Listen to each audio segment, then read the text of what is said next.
Yet one more French Cleat tool holder. This one is for my Saber saw, Bosch Saber saw. And I have some blades here that I just have my typical angled sheetrock screw or construction screw in. And this one has a little thing that holds the saw straight like this. You'll also notice that there's a hole here that I can store my saw straight up and leave the blade on it.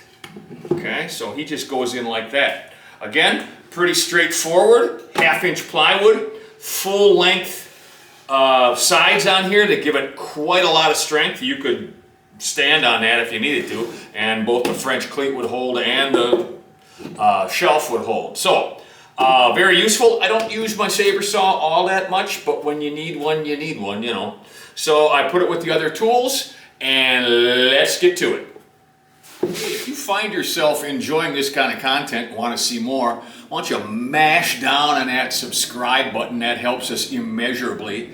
And then maybe punch the like button and give us a thumbs up and maybe comment and stuff. That helps us bring you more content like this. So please do that, it helps a lot.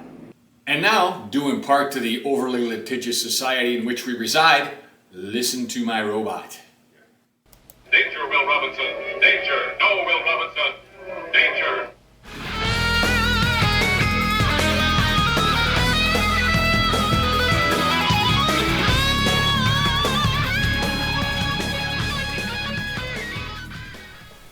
All right, so here is the CAD file as you would receive it for the Saber saw French Cleat holder.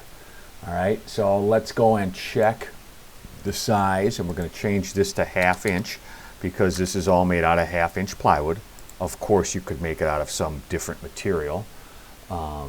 If you do, because of the way that I have these designed, it should still work. In other words, these outside supports go on the outside here. So if this was thicker, it's not going to make it any wider. How do I explain that? The inside between the two is going to be the same. So this will fit and this will fit. It's not like these are here where if they were wider, the inside would be smaller. So they go on the outside. So it'll all fit. I hope that makes sense to you, but trust me, it'll fit. Okay, so all of these are super simple. There's only going to be one part that's a little different, and that's this hole if you want to CNC it and you don't want to drill it as a secondary op. So let's just, also on my sample that I made this part just out of a piece of 2-inch or 8/4 wood. Since these are 1/2-inch plywood, I made 3 of them. So you stack them together, right? And they're 1.5 inches thick. You glue this one on top of this one on top of this one, and that just gives you that thickness that you need. You could make more of them. You could make less of them. You could make it with dimensional lumber. You know, you could change it the way you see it. Also, on my sample, I made this piece out of dimensional lumber. Okay, that piece, was it's 5.5, so it's a 2x6. Okay, out of dimensional lumber. Why do I do that? I do that because it's thicker down here, and when you screw or glue or pin nail or whatever you do with these sides, right down here and right down here to this, it's got some meat to go into. It's 1.5 inches thick, not just a 1/2 inch thick of plywood. I have made them with plywood. They're plenty strong. They're plenty good. I just happen for my sample to have an extra 2x6 lying around. I prefer the 2x6, but it can certainly be made with 1/2 inch plywood. Okay, so just note that the sample that I show you is a little bit different than this CAD file here. Okay, so what we're going to do is we're just going to select everything except this circle. So I'm going to hold down the shift, I'm going to hit that again. Well, why not that circle? That'll become apparent in a second. Okay, and we're just going to cut these out. Now, you can rearrange these, move them wherever you want to get them to fit in a piece of the size of the piece of plywood that you're using, or whatever material you're using. You can feel free to move these around and it won't matter, it'll cut them. I should also say now that if you want to cut these by hand on a table saw, on a bandsaw, on a radial arm saw, on some other kind of saw, you can certainly do that. And all you do is go over here for the dimensions. You go set selected object size, and it'll tell you how big this piece is. See, it's 16 by 13. So you could go to your table saw, mark out a piece of plywood 16 by 13 and cut it out by hand. Honestly, unless you're batching them out, it's probably faster that way. But I'm going to show you how to do it on a CNC router. Okay. So here we go. I'm going to select everything except this circle. I'm going to hold down the shift and I'm going to hit that. Here's why. So we're going to do a profile.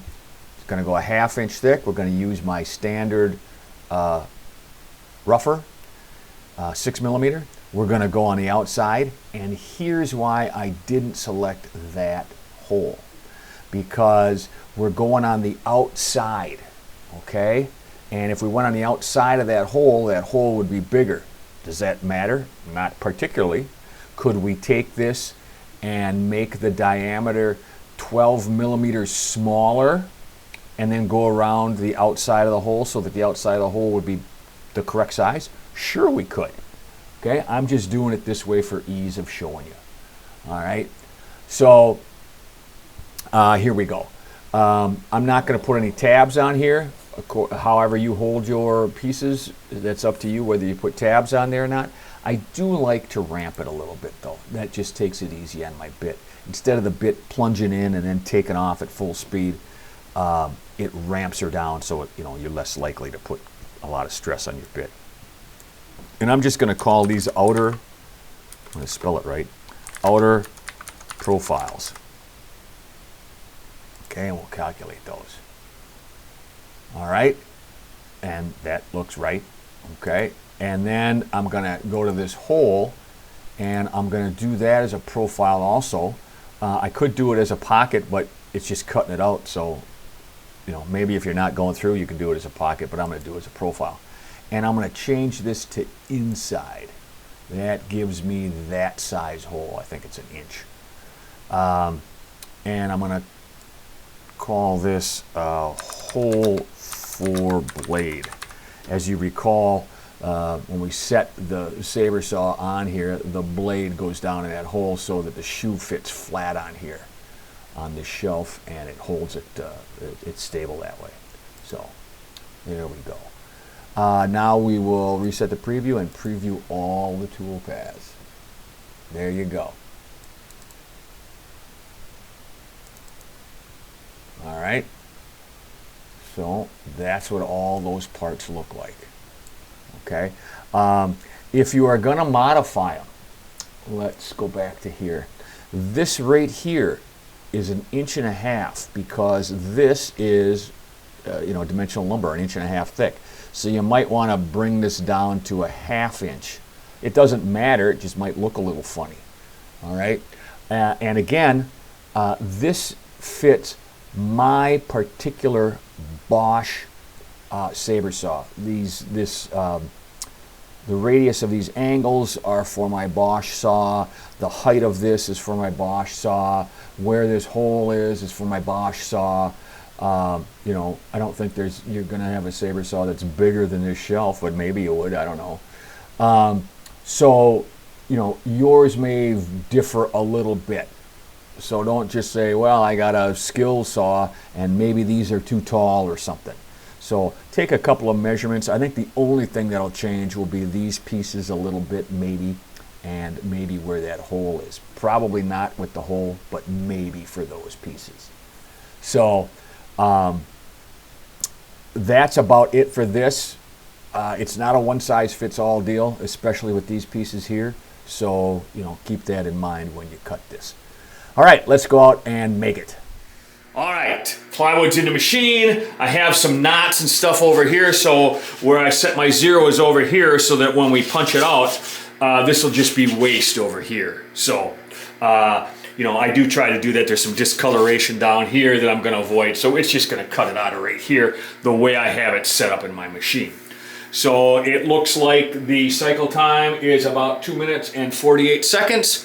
So we'll be back for the assembly. All right, so this one's just one that I'm going to do. Here's the cleat that I'm showing you. It's got that 45 on the end, as you can see there, and it's cut, you know, to the proper length. But I got to show you the proper length of this thing that it's cut to.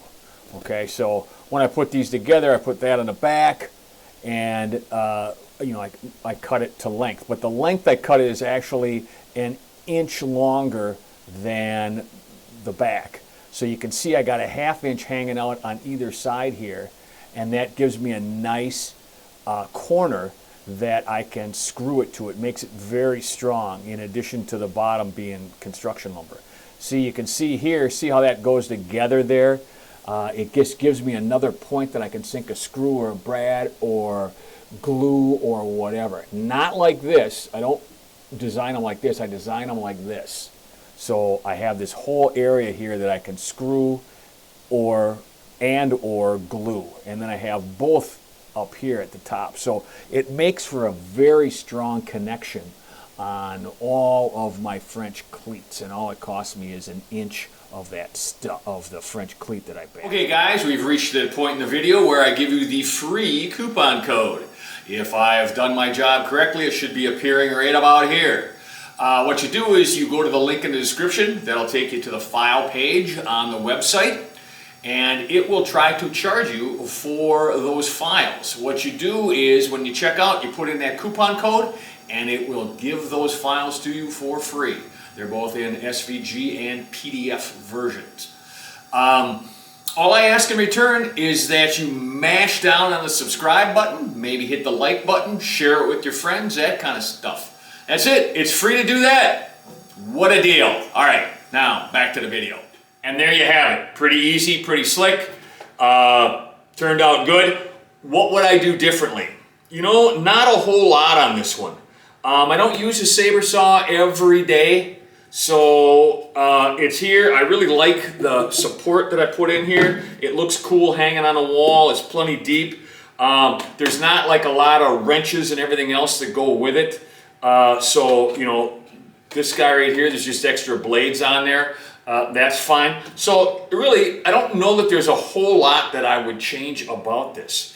Works for what it is, it works very well. I don't know that I would change anything. So hope you enjoyed it. If you did, please subscribe, like, give me a thumbs up, hit the little bell thingy that lets you know when we put new ones up. And maybe share it with somebody that you know that might also enjoy this kind of content. That helps us a lot. So let's get on to the next project.